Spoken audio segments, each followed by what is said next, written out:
Lauren, are you still looking for the agenda? You want me to send it to you? That would be great. Okay. I'll send it over email.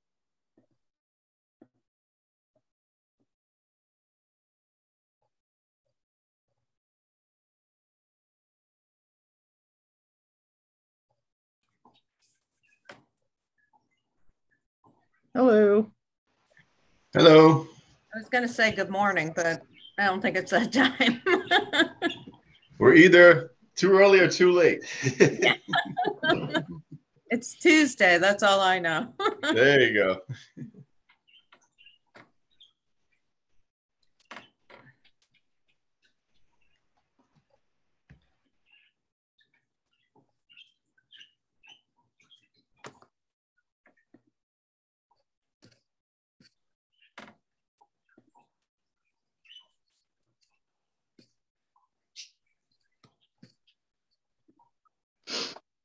Hey, Lauren, I just sent it to you over email.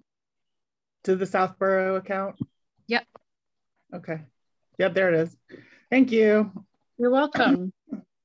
There was an updated packet because I accidentally gave Christina the wrong handout. So let me know if you need the packet.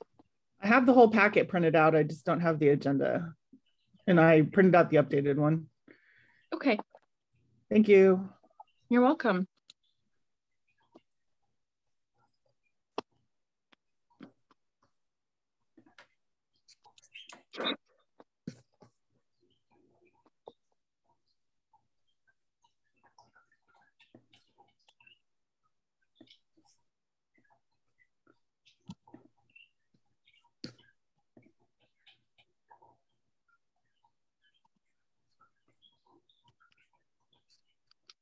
Whoops, here's Susan. There we go. Falling down on the job here.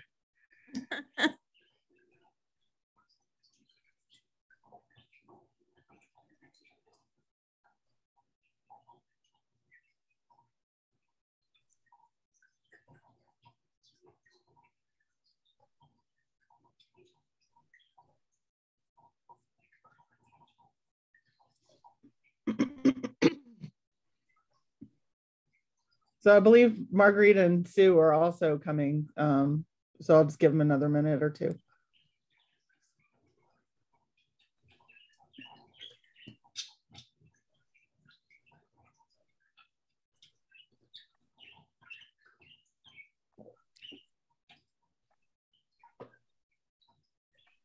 Hi, Susan. Hello, how are you? Good. Good evening.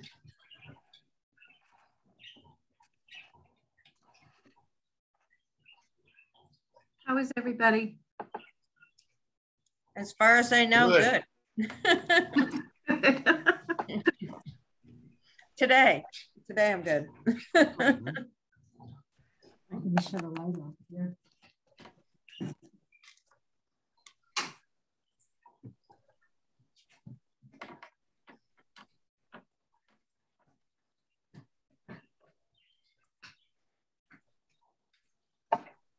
Oh, that's too dark. Okay.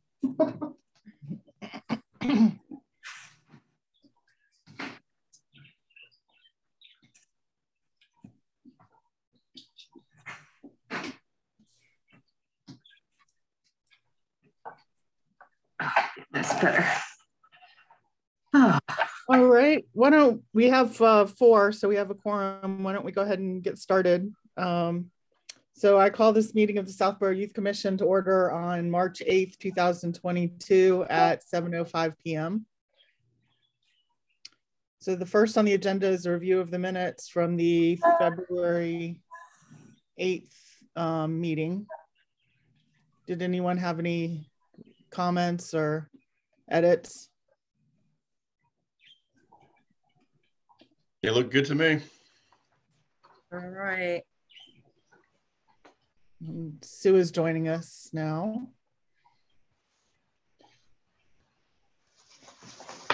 All right. So second on the agenda is the director's report highlights and updates. Sarah? Hey guys, Hi. sorry. Oh, hi, Sue. Hi, Sue. Hi, Sue. guys. My computer, audio and camera decided to stop working. So I'm coming to you from my phone. I apologize. Hopefully everybody hear me okay? Oh, Yeah. definitely. I couldn't even tell. Oh, good. It's like a side view of my face here because I'm trying to look at the computer at the same time. Okay, so director's report. What do I have to say? What month are we in now? So we just finished February. So it's a February report. Yes. So February. Christina's been busy with camp scholarships, so applications have gone out, and we're nearing the process of matching campers with the camps that they've requested. Let's see, mental health support. I've been working on, so we've kind of, this is dipping a little bit more into March, but something that's been on my mind a lot recently is about diversifying our mental health services. Even though we've sort of transitioned to this short-term model of bridge services to tide people over until they get support elsewhere, it's still feeling that the level of demand is somewhat unsustainable for us to be providing outpatient counseling services to everyone who's looking for mental health support. The other challenge we have, though, is that being a town department, when we offer groups, so trying to support many families or many individuals at the same time, given that we can only serve members of the Southborough community, you're guaranteed to be in a group with people who are potentially your neighbors or someone you know. And as a result, we find time and time again that people are not as interested in the idea of participating in a group as they are of meeting one-on-one with a clinician. So I've been working on, I guess I'll highlight the bottom bullet point in the mental health services that I've been working on a parent support program of sorts. That's a time-limited sort of skills-driven program.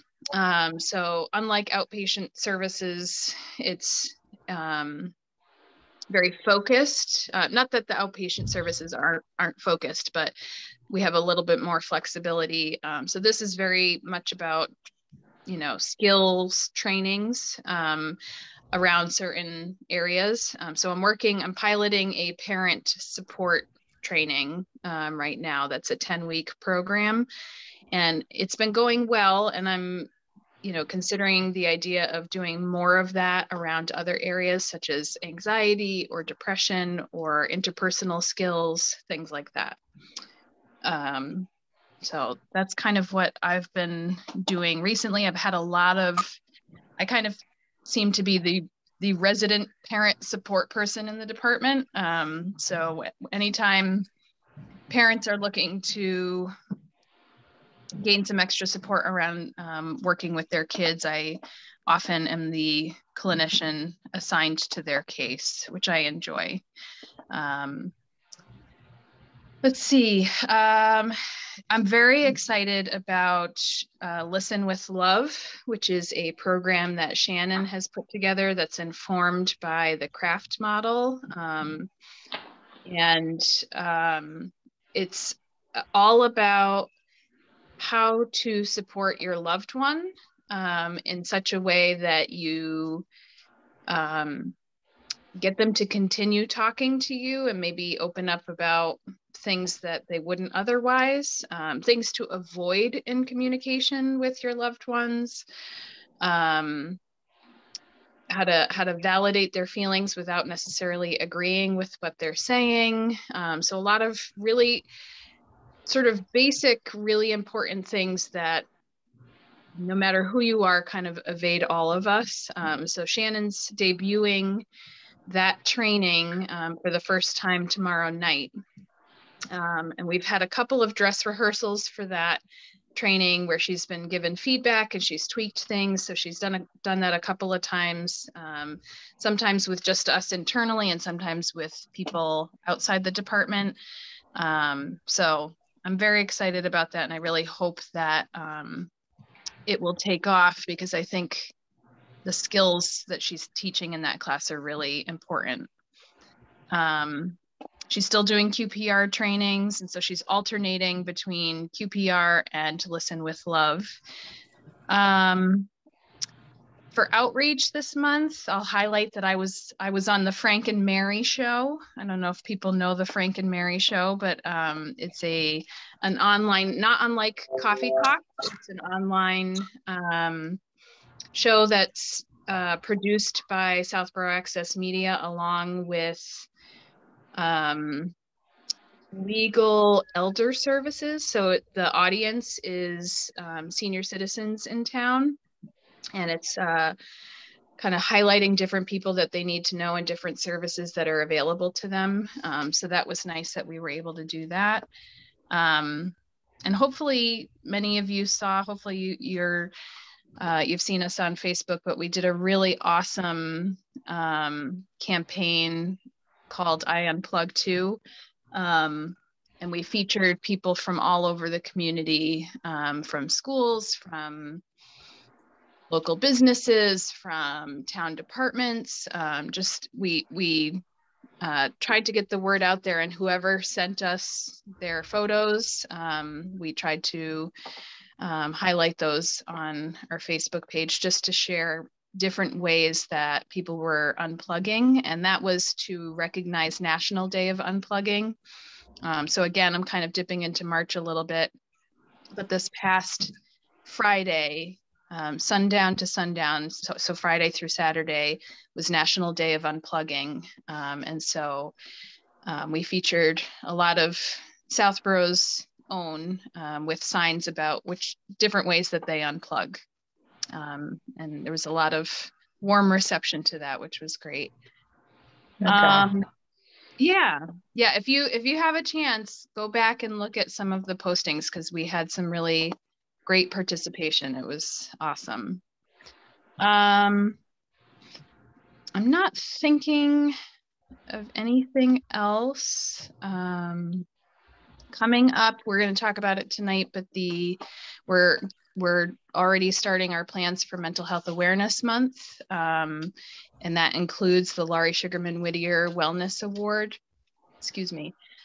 So we've started opening, we have a Google form out there for nominations. I am going to ask you guys for feedback tonight to make sure that you're happy with it, in terms of, sticking with the same language we've used in years past.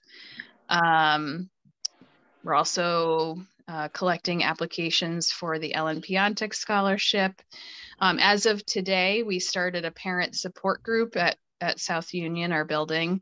Again, like I just said a minute ago, groups are always hard. We know that they're needed and that there's a number of people in town who would benefit from getting support from not just our staff, but from each other. But it's the kind of thing that not many have warmed up to. So, so I think that's it for highlights. I don't know if there's questions about that. I'm happy to talk about the strategic plan and any updates on that. What would you like me to do, Lauren? You want me to keep going? I'm not sure if this is the first month that you have the updates on the strategic plan removed, except for the very most current updates, or has that been? I always remove the previous ones. Okay. Yeah, I wrote that at the top. It says previous updates have been removed. There are quite a few updates. Do you want to just highlight one or two updates? Sure. Or whatever's relevant. Yeah, I'm continuing to have conversations with the IT department and Municipal Technology Committee about a database. it's a sort of thing that I think I'm going to have to keep bringing up on people's radar. I did have a conversation with staff about annual trainings. Honestly, this is challenging because there's no limit to the amount of training we should have in our field. But I do want to on a regular annual basis. So I know our staff will receive trainings of their own, but on an annual basis, I would like all of us to receive training regularly on mandated reporting. As fun as this sounds, the ALICE active shooter training. Cultural humility is another training that I feel very strongly about. Suicide assessment of some kind. We actually have in our arsenal an online training that we can all go back to on a regular basis. And then another one that I'm interested in providing for staff is about vicarious trauma, which is, when you're a professional in the field and you're helping people day in and day out who are dealing with trauma of their own, it can have an effect on you as a provider. So what I'd like to do is make sure we're taking care of ourselves in addition to that, so that we can continue to serve the needs of the community. So those were the sort of 5 things that I wanted to try to do on an annual basis. It's maybe a tall order because that's 5 trainings, but if I can schedule them throughout the year and identify an avenue to do that easily, that's my next step. I think I already talked about diversifying our mental health support services and adding parent support one-on-one, and potentially doing more of those sort of skills training models. And I did, in the packet, I included for you a couple of new marketing materials just because they're referenced here in the director's report. So for Friends of the Southborough Youth Commission, they were looking for some, like a 1-pager about camp scholarship, something with updated information. So we worked on that. And then we also had a need to create a 1-pager about the department in general. And since I've referenced those in this director's report, I wanted to share those with you as well. So that's another thing that I think I outlined in goal 3. So I think that's it for that, a sort of high level overview. Are you back in the schools again, Sarah? We are. Yeah. Great. As of the beginning of February, we went back into the schools. And we resumed all in-person services. Yep. And since then, there's been no changes. So, knock on a big piece of wood that it stays that way. Yes. Any other comments or questions on the director's report and updates? We need to go back to the minutes because I was letting people into the meeting and forgot to vote on them. So so let's go back to that. Now that we have everyone here, are there any edits or comments on the February 8th minutes? No. Nope. Okay. May I have a motion to I move to accept the February 8th minutes. I second.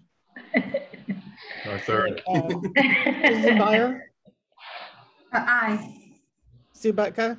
Aye. David Joyner? Aye. Marguerite Landry? Aye. Sarah Micas? Sarah? Oh. Okay. And Lauren Ritchie. I have birds in the background making a lot of noise. I like the birds in the background. Thank you. Yes, they're very calming. All right, let's see. Going on to, we have the FY23 budget update, as this is budget season, on here. Would you like to give us an update, Sarah, on the process? The update is I don't have any updates. All right. So nothing new to report as of now. All right. On the Friends report, Sue, do you have anything for? Well, we're actually meeting now every 2 weeks. We met this past week, and they're just getting the vendors in line and vendor forms. I have a call in to, it's going to be called Shopping with a Purpose.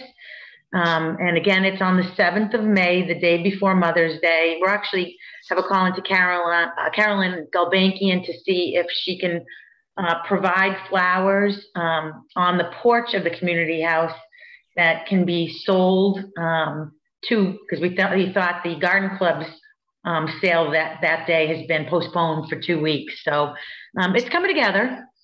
Like I said, we're meeting a lot more often to make sure. One gal is doing all the Facebook stuff, and so nothing really new to report. All right, thank you very much. Can I share something? That's sure. I don't remember the timing on this, but want to say thank you to the Southborough Rotary Club. Oh yes.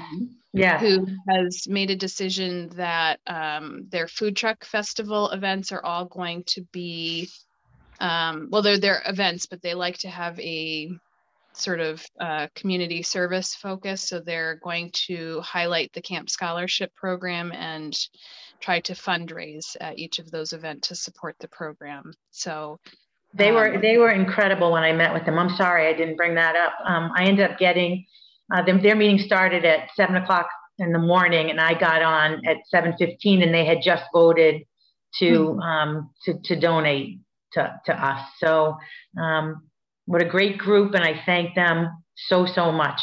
I'm sorry I didn't bring that up. That's okay. Lots happening. And I guess the other thing I'll mention is that we plan to be at each of the food truck events to do some outreach for the department. So, when it comes closer, that's something we'll bring up with the board in case people would like to attend along with us, or, we'll probably need to find coverage. It's 3:30 to 7 or 7:30, I believe, on Wednesdays. It's only four Wednesdays, starting the last week in May. So looking forward to thinking about May and being outside. But just want to mention that also, that might be an opportunity for board members to join us. And I can bring that up at our next meeting in April with what those dates are. That's all I wanted to add. Thanks, Sarah. Thank you. All right, we were talking about at their last meeting bringing some statements to help develop a Town of Southborough website paragraph or so on the Youth Commission, and having it be kind of a mission statement or just a summary statement. So Beth is not here today. Marguerite, yes. Could I just since I actually talked to Beth about this, but it seems to me that this couple of paragraphs, and I looked at all the other departments in town and read theirs. Some of them are more dry than others. Some of them are more like a mandate, but I think ours has really 3 jobs to do. One, it should say what we do in such a way that it will attract new members to be part of the Youth Commission. 2, it should tell what we do to residents who need to come and use the services, so they're clear on that. And 3, it should support what we're doing so that the voters at town meeting and advisory and the selectmen all feel that our budget is a worthwhile contribution. So I think those are the 3 things that these 2 paragraphs need to do. And I don't think it needs to be like this huge, extensive Constitution of the United States of America. It's really kind of a, I don't want to call it an advertising piece, but it's a placement piece so that we have nothing there now. Nobody who comes to our, portion on the town website could tell from that all the fabulous things we're doing. So I am okay with like drafting something. I don't think it needs to be historical. I think it has to be what is in it for you as the voter who's giving your money to this, as the person who may need help. I hate to use the word help or resources, and as somebody who may be interested in joining either as a commission member or as some other kind of volunteer. And I don't think it has to be long. I think the longer it is, the worse it is. I agree. I would actually just stick to your format, Marguerite, and just bullet it. I'm a little confused whether this is the mission of the Southborough Youth Commission or the mission of the Southborough Youth and Families. Yes, I think it's the Youth Commission. Okay. Because that's what we are. I am perfectly willing to draft this if people want to look at it next time. I warn you, I'm in the less is more school, but I think we could do, I think it's almost like an ad for us, but in a good way, right? So it's outreach in a sense. Yes, exactly. So I'm willing to take a whack at it. It'll be short. And if you want to chop it all to shreds, go right ahead. But I'm willing to try it if that's okay. Yeah, I did do a little bit of research on what other towns do. And when I went to their websites, I couldn't find really anything on what the Youth Commission did for that town, but a lot of information on youth and family services, and prevention and outreach and counseling and blah, blah, blah. But most of the websites did not have anything on the Youth Commission and the board's charge. So I think this is kind of a bit of a new frontier. I agree, Marguerite, that it shouldn't be burdened with regulations and mandates and a lot of legalese. I would really stick to being very direct and as simple as possible. So yeah, I'm in agreement. We're basically here to support the mission of Youth and Family Services, and we can mention what that is. But anyway, let me take you may hate what I write, but I'll do it, and I'll send it to you, Laura, and you can send it around with the packet, and we'll just, this shouldn't take forever to do, right? It should just be. Absolutely not. Okay. Marguerite, thank you so much. Thank you, Marguerite. I just sign up for that? Yes. I don't have enough to do, right? It's like. I think strongly we got to get our message out there, and it's got to be warm and friendly and caring and helpful and all these things. I think you very well described the 3 goals and what they would accomplish and how you would do it. So I fully support the direction that's going. I think it's well described, and I think the outcomes I think would be favorable. Okay, well, I agree. Don't thank me until you read it, but I'll do what I can. We can still chop it up, but we agree with the direction that you're going. The direction's good. So we would need that about 1 week in advance of the next meeting. The only other thing that I might consider also, and it is in promoting the services of Youth and Family Services, is also maybe pointing people in the direction of friends too, and getting involved in the friends group. If they don't have the bandwidth for a board position, perhaps consider volunteering there too, because I think that would be in our best interest too. Okay. Thank you, Sarah. We could use that. Okay, so this will be, deadline will be, our next meeting will be, Here, I'll look. second Tuesday of the month. That puts it at the 12th of April. Yeah. Okay, Can so Can I just make a suggestion? Well, so I know Christina will be reaching out right around that same time to ask for agenda items, and that's also a good time to add to the packet. Does it make sense to just wait for that email to come from her to ask her to put it in there? Sure. Or along, I tried to give you guys the director's report in more advanced than I normally do, so that you had time to decide if you had any agenda items. That might be another time that it could be in there, but the only other thing I guess, Lauren, if it's okay, I just wanted to add that Beth couldn't be here this evening, but had done a lot of work on looking back at many years worth of information to see what sort of the original charge was of the Youth Commission. So I know she's eager to contribute to the conversation. And it sounds like, that's going to continue happening next time. But I think I just wanted to highlight that in the packet, the sort of a cross section. A cross section of different, I think they're annual reports. They're not. That's what they are. Believe their annual reports dating back from 1978 to 2019. I found it useful reading, actually, just to understand kind of where we started and the evolution of the organization. It's fascinating the direction that we've taken and how I think we've made incredible progress in becoming more of a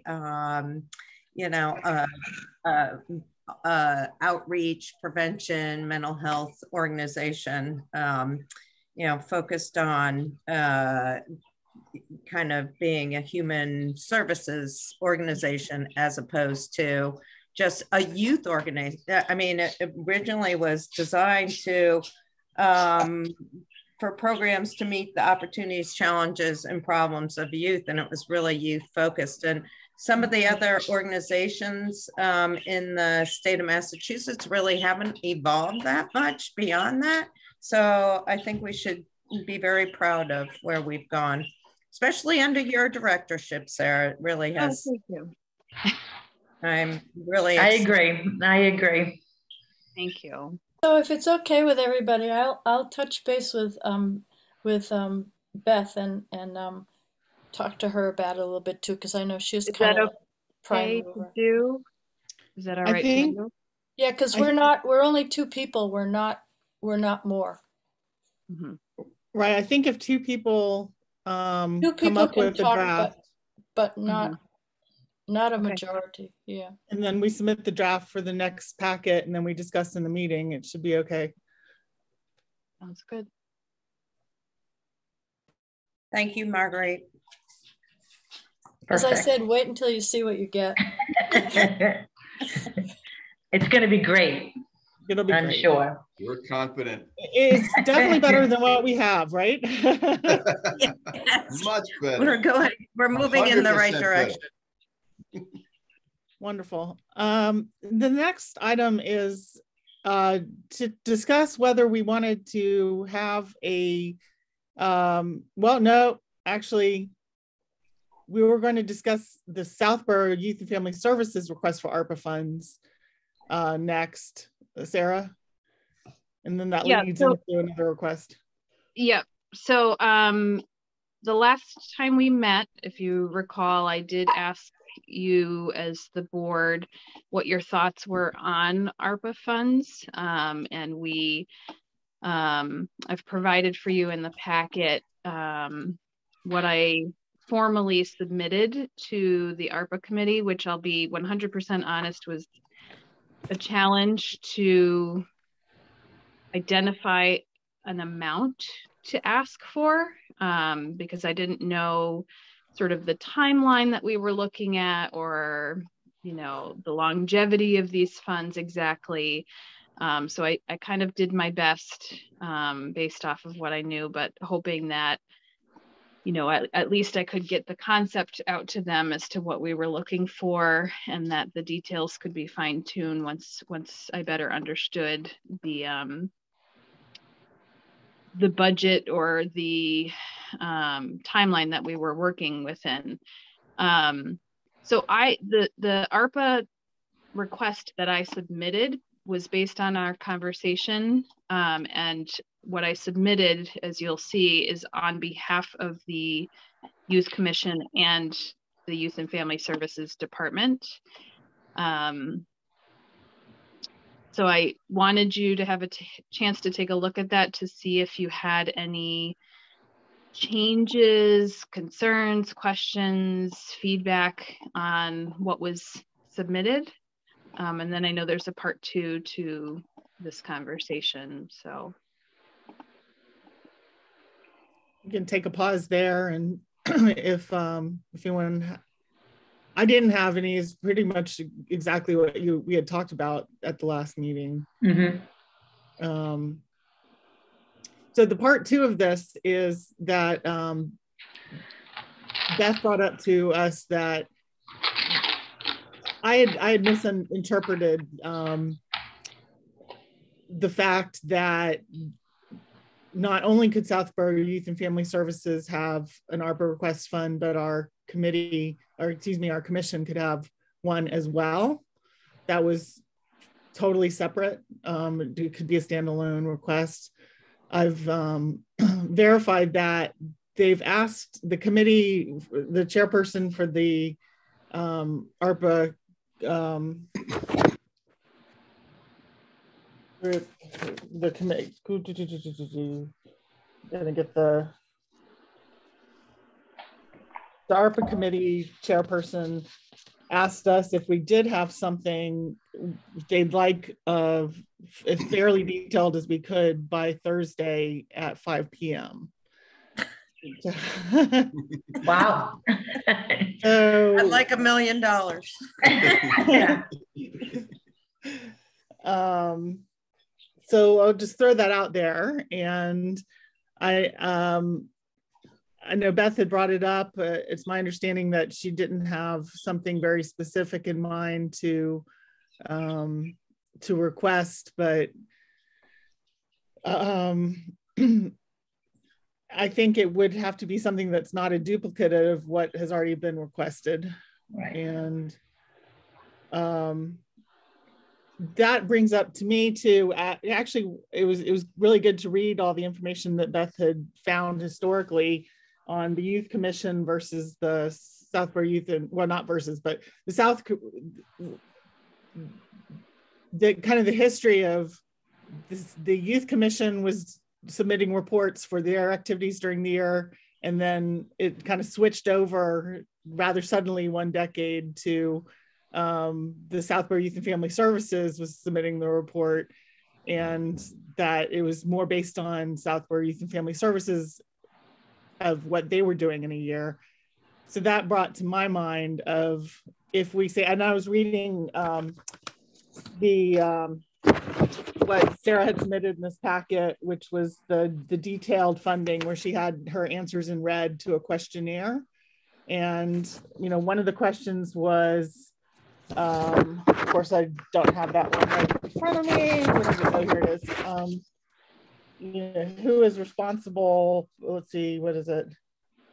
Who owns the execution of this if the request is funded, as far as getting it completed and on the expected budget? And that just brought up to my attention, if we have something that's standalone, is that something that we're, you know, our committee is on the official write out as someone on our, not committee, excuse me, our commission, someone on our commission as a whole is responsible for seeing that this work gets done. And I don't know that it's functioned like that in some number of years. So I guess it raised quite a few questions for me, and I don't really have the answers to it. I'd love to be able to request something, especially for youth mental health. Again, that's something that, but I don't have a specific idea. And I'm not so sure how our commission can be responsible for the execution of some request, the way that things are currently set up. So I'll open it for discussion. We'd be asking for money for youth and family services, not for ourselves.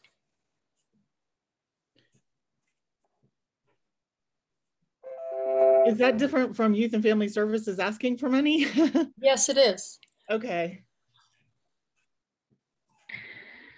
And then Friends is like the money part, you know, for donations from people. I don't know. I guess we'd have to look at the mission of the Youth Commission and see what was within that mission that would be applicable and appropriate. You know, I think providing, you know, getting funding to provide mental health programs for youth would be a great thing, but I don't really see that as our part of our mission. Our mission is to help oversee youth and family services and give them direction and strategic plans and ideas. So if there was something that, you know, from an organizational standpoint that we could request funds for, you know, that would help youth. I'm just really struggling, you know, unless the only thing I can kind of think of is maybe, you know, we have such a issue with IT in the organization that perhaps we could request extra funding to help streamline the database for managing client files. I don't know. That's just the only. But that again, it's sort of, I see what you mean. It's kind of like the Friends do a lot of fundraising. We're sort of advisory, but it's really the Youth Commission that would be the recipient of the money. And then there's also, I think you have to do, after you've received it, you have to do reports on it and how it was used and budgeting and it's kind of a big deal. But I'm thinking that a youth and family should just apply, right? Yeah, I certainly did. Yeah, not us. Yeah. The only other thing in our capacity to provide advice and guidance, it might be helpful to get more community-based statistics on mental health needs or program needs. I know we did something like that last year, so it could be repetitious, but I could see that would be something that would be within our capacity to help us help youth and family services. So I don't know, but as Marguerite pointed out, you do have to have somebody in charge of that and to provide leadership and make sure that the funds are used appropriately and the project gets done and so on and so forth. So. And it could be years into the future. Yeah. Right. Sarah Castle, what do you think? I guess I agree that knowing firsthand, not with ARPA funds, but knowing firsthand, you know, having received state funds, state grants, or grants of any kind, that you definitely need someone to oversee it, and someone to be reporting on it and making sure that it's being executed the way that the proposal was written. And so if I think for me, I would have a hard time picturing the Youth Commission board sort of independently requesting funds, unless there was somebody who wanted to step forward to do that. But I still think it's challenging because all of that impacts the department, and thus why it kind of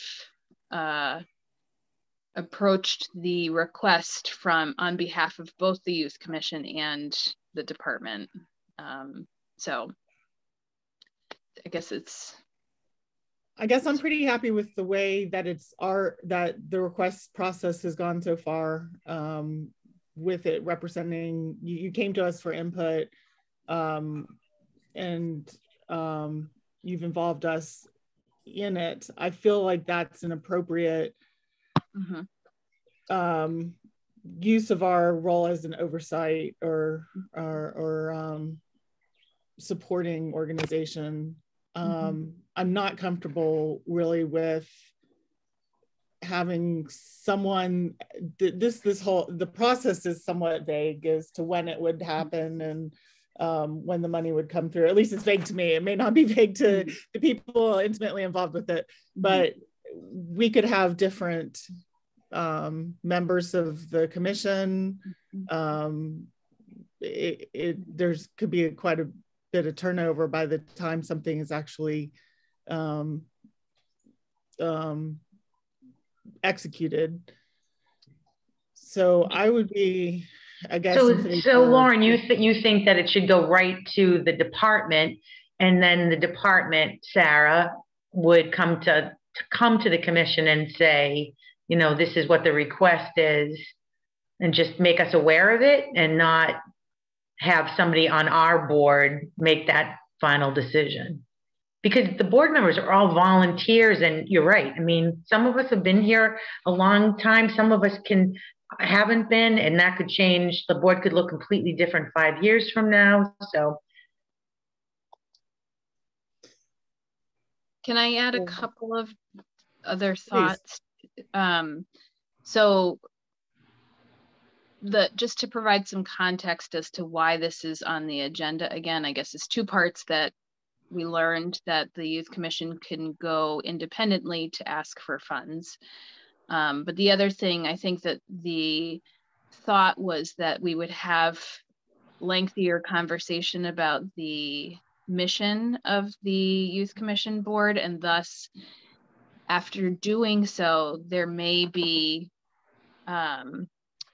something that the group then identified as something that they wanted to request funding for.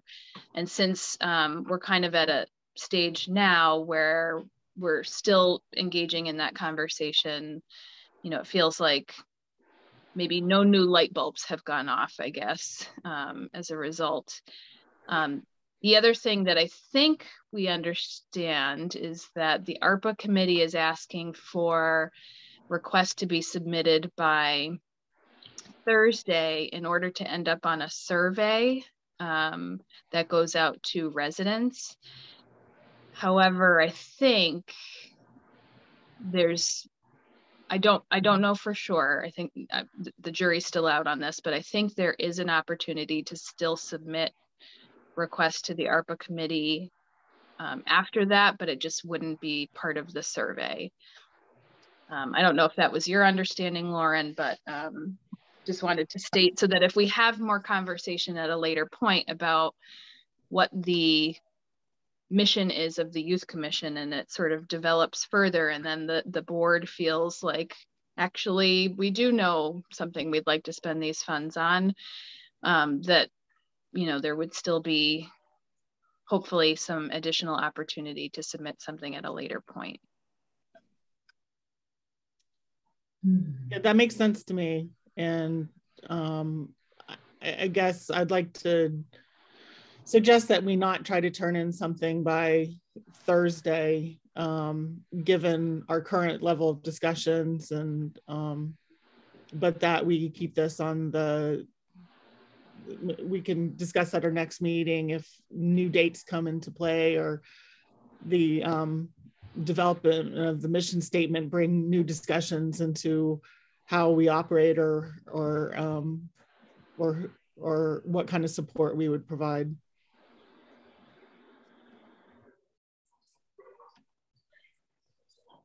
I don't think we need a vote on that. I think it's just an open discussion. Does anyone have a different take on that they'd like to present before? Okay. All right. So thank you. Let's see. The next, Lauren, I had just one thing that I just wanted to run by. I looked at the ARPA request form with your financial calculations, Sarah, and I was just a little concerned about the funding for the part-time mental health clinician. It said the standard rate is $25 to $30 per hour, and I thought that was a little low.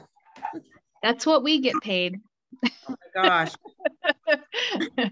So I based that off of what we get paid within the department, and yeah. I did a lot of research on this, and the range is so all over the place. You know, if you're a private practice clinician, you're definitely going to be making more than that an hour, but a community-based clinician is a different story. And again, I went ahead and looked at what the staff in our department are already being paid and based it off of that.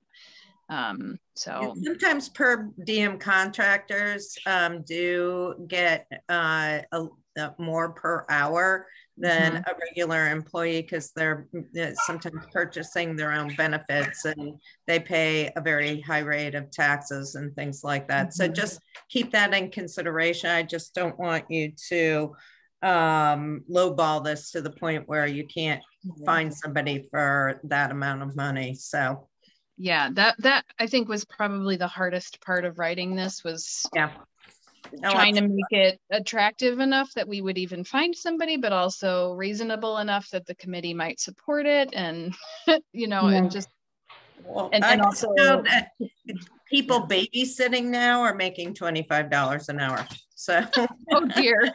I don't think I'd pay that for a babysitter. I do want to share also, before we wrap up this part of the conversation, that I did get an email from the chair, or actually it wasn't from the chair directly, it was from the executive admin for the Board of Selectmen, I think, Melanie, just saying that, let me see if I can find this really quick, that there were several different, so thank you for submitting your proposal. Over the next month, we'll be soliciting feedback on proposals. As a note, we've received a few proposals requesting additional department staff. The committee will consider staffing requests, but has expressed hesitancy towards using one-time money to fund long-term positions. Given that, even though in our request, we're outlining that we're just looking for support right now, given the number of, or the demand that we're seeing. I just did want to tell you their stance on it. Given that we strongly suggest that if a position is critical for department's operation in FY23, that it be included in the department's budget for approval at town meeting. So, you know, I had a conversation once with our town administrator about, you know, there's just no shortage of money that we could, he said, I could give you $1 million and still we would still have mental health needs in the community. And that's totally true. So what I mean to say is that our department can still operate in the absence of this clinician. I don't feel prepared to include that in our operating budget request. I think that right now, given this really fantastic opportunity that the town has, that I would love to see them prioritize increased mental health during a time that many people are struggling. And everybody knows that. Like, I mean, you cannot look at a newspaper or watch news and or talk to your neighbor or talk to your own family and not realize what the need is or how bad it is to try and find help. So I agree. Yeah. Can you stress it's an interim clinician? It's an interim. I did say that you know, we would sort of advertise this, and actually I've been seeing from other communities that they are using ARPA funds to hire short-term positions. So it's not out of the question. I just think that they've got a lot on their plate that they're considering. But I do want to make that distinction that, you know, it's not that we can't operate without this person. So I'm not prepared to put it into our budget request, because long term, I don't think we should have yet another, you know, clinician on staff. But right now, and given the opportunity that the town has with these funds, I'd love to see them prioritize increased mental health services, especially for youth. So I just think that of all the departments in town, youth and families is the one that has the most pressing need for an employee right now. I so agree. Mm-hmm. And it's also compelling that other towns have used ARPA funds for that purpose, to fund staff. So it's not completely out of the box. Like no one's ever done that. There's a precedent for it. So yeah, I think that's compelling. I mean, it's just the need and precedent. Yeah. Yeah. So we'll see. We support you, Sarah. Huh? We support you asking. Oh, thank you. Thank you. 100%. Yes. We'll see what happens. Okay. I don't have anything more to say. All right. With that, we could talk about the interface referral services update. Sure. So I did want to share with you all that the update that interface is back online, which is great. So as of February 22nd, so they had to take a 3-week hiatus on any new intakes for therapy referral support. And they were able to adequately catch up on all of the intakes that were already in the queue before adding any more. So they're back up and running as of February 22nd. The other update, even though we just talked about this last meeting, was when we had received the report from Interface on the number of referrals for the year. So what they do is they give you a first half of the year report, and then they give you a second half of the year report. And I'm not sure why they do it this way, but the second half of the year was given to me in December and did not include the month of December. So I didn't have a full year's worth of data to give you until just this last week. And so I'm really sorry. I had this all summarized somewhere else, and to try as I might, I can't find it. So I'm very quickly doing some math with you. So let's see. So the first half of the year, we had 33 referrals. The second half of the year, up through November, we had 41. And then in December, we had 12 more. So it was a total of 86 referrals for the year 2021. And just as a reminder, the helpline did not go live until February because the first month of any contract is spent trying to recruit providers to add to their database and really get things up and running and doing all of sort of the background work required before launching the helpline. So really 86 referrals for 11 months of the service. And on average, each referral costs $250. So for the year 2021, we received a value of $21,500.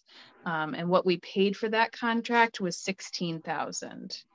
So we received great value for that. And I'll just share that our level of use, I think at some point I shared this information with you, but our level of use is really on par with that of neighboring communities. We have a lower population than some of the communities near us, but I think it was Holliston or Medfield that reported they have a population of 13,000, which was the next number that I had that was as close to Southborough. And they also had, for a population of 13,000, they also had 86 referrals for the year 2020. So in looking at the numbers, I think it's helpful to have some comparison, because 86 could feel low or it could feel really high depending on how you look at it. So I just wanted to give you a complete set of data for 2021. So we had 86 referrals total, and also let you know that they're back up and running since the last time. Beyond the reporting on how many referrals do they have done, I know they do some follow-up with each one of the applicants after they make the referrals. Is there any data on whether people followed through on the referrals? Were they put on a waiting list? What happened in those scenarios? I do know I asked this question because I had one resident reach out to me and say, "Don't you be fooled by their data. I called them and I haven't received a match yet, and they're including me." And I clarified with them that those people that are listed as referrals are individuals who have not only received a match, but have made a first appointment with that provider. So they won't include them in that number. So there are well beyond 86 people that have called Interface. Okay. And, they may still be waiting for a match, or they may have decided to, forgo the whole thing. And, so that I did ask for this at some point. Is there data available that just says how many people called? Never mind what the outcome was. Interesting too. Yeah. And I was told that that's not data that they collect. So I think it's really important when you talk about referrals in any of your reports, Sarah, is maybe to include what the criteria is, because I think that is very different than a phone call, how many phone calls they took or how many applications they took. Right, so. Right. Yeah, I'd really love to know, even if the outcomes are not, if people haven't reached their goal in calling Interface, even if that's not the case, just to know the sheer number of people that are calling is sort of a nice reflection of just how high the need is. I wish we had that data, but anyway. All right. And then the next on the agenda is the Lori Sugarman Whittier Wellness Award nomination process. Yeah. There's a form review, I guess. Yeah. So just to give some historical context, so Laurie Sugarman Whittier was the director of the department before me, and she worked for the department a little over 30 years and invested, a lot of herself into the department. And when she retired, the board was trying to find a way to honor her in a way that remembers the contributions she made to the Southborough community. So since we had been on an annual basis, celebrating Mental Health Awareness Month, we thought that, maybe there could be an award in her name to promote and honor someone else who has also contributed to Southborough. And so I just wanted to revisit the form with you. It is already made available to the public, but we can make adjustments to the form, and it doesn't change the link that we share. It just updates the form. So, so basically, there's four different things that we were looking for. Someone who's promoted the mission of making Southborough a better place for all, which is fairly general and broad. A person who is a mental health or human service advocate, an individual that embodies wellness and resilience after overcoming challenges or adversity of their own. There are some really special folks in town who are willing to use their own struggles to help others. And it takes a great deal of bravery for that person to come forward and be willing to share their story. So that was something I remember being important in the conversation. Or someone that has worked in some other capacity to promote human welfare in Southborough. And so our previous recipients, we've only been doing this award for the last 3 years. So we have Mary Ellen Duggan, who at the time was the school nurse at Woodward, who's now the nurse health leader for the district. We also had Barbara Jandrew, who was the director of the Southborough Food Pantry. And then last year, Chelsea Bradway, who is a Southborough resident who continuously volunteers in town and tries to promote mental health awareness programs and services, and who has been a strong supporter of the work of the department. So the other part of it, excuse me, was that even people who were nominated would be recognized as being nominated, which I thought was really special. Yeah, agreed. I also like to highlight that there's no age requirement. So we have some really amazing youth in our community that, what a cool thing to be recognized. If we've got a whole bunch of adults nominated, a young person might say, oh, there's no way that I would be chosen for that. But really special contributions coming from our youth. And so, that's another piece, is that there may be a young person that someone wants to nominate. Is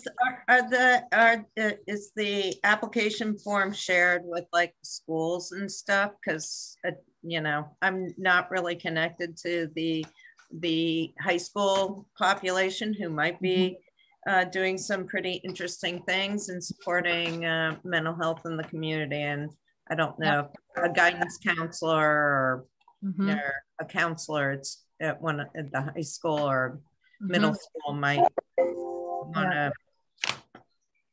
Yeah, we do try to share it out through all of the schools, but Algonquin is a little bit more challenging in that, a lot of times we struggle with how to share something, because a lot of, most of our services are for Southborough residents only. And so when you've got a regional school, it's like, we can't really ask the office to only share it with Southborough residents. And then otherwise we have to put disclaimers all over everything. So we should take sort of special care to figure out how to share this with them. And the other thing I'll say too is that this doesn't need to be somebody who's a Southborough resident. It could also be someone who works for the community or who volunteers in the community. Mary Ellen Duggan, for example, does not live in Southborough, but has worked in the community for a very long time. So that's something else to consider. Where does the form get downloaded? I think I wanted to nominate somebody, but I couldn't get Google Forms to work. Sure. So it's basically online. And this is where, I'm happy to have this be part of the agenda so that there's discussion. So predominantly, we've shared the form online so that people don't need a hard copy, don't need to turn that into us somehow. But we recognize that's not, doesn't work for everybody. But generally, we're sharing it out through our own social media pages, on our own website, through the schools. It will eventually be shared through my Southborough as well, and on the Southborough Share and Care Facebook page. So there's a variety of different ways, but most of them being online methods of advertising. Okay, and it's a Google Doc, right? When you create it? The Google form, yeah. Oh, Google Form. Oh, okay, got it. Okay. I haven't used Google Forms before, but I've used other forms. So this is the type of thing where you type it in and press submit and it goes directly to you. Is that right, Sarah? Yes. Yep. Yeah. Okay. Yeah. Does that make sense, Take a hard Marguerite? copy? Sorry, go ahead. Did that make sense, Marguerite? It's completely online and you don't have to email it to anyone or anything. It just automatically gets submitted to the right person when you press the button. Yes, I mean, I've done them a million times. Okay. I'm just wondering if so it goes to Christina? Yes, it goes to Christina. Yep. All right. And then the nomination timeframe would be now through April 14th or 15th, which would give us an entire month of advertising this at various points and collecting nominations. And then the plan that we saw would be to bring you all of the nominees in time for the May meeting, with a plan to choose the recipient, and that would give us the whole month of May to share with the community who our nominees were and recognize their contributions, as well as who the recipient was. It's like the Academy Awards, only doing It sure is. Should have a gala. And the winner is? Ta-da! We'll open an envelope. Why not? So is there any feedback, or, does anybody want to change anything about the award or what we're asking? I think the form is great. I think it asks the right things and it's not too long and does what it needs to do. And it seems like it captures the contributions that the person that the award is named after, Laurie Sugarman Whittier. So it sounds like the criteria meets what she contributed to the town. So I think it's well done. Right.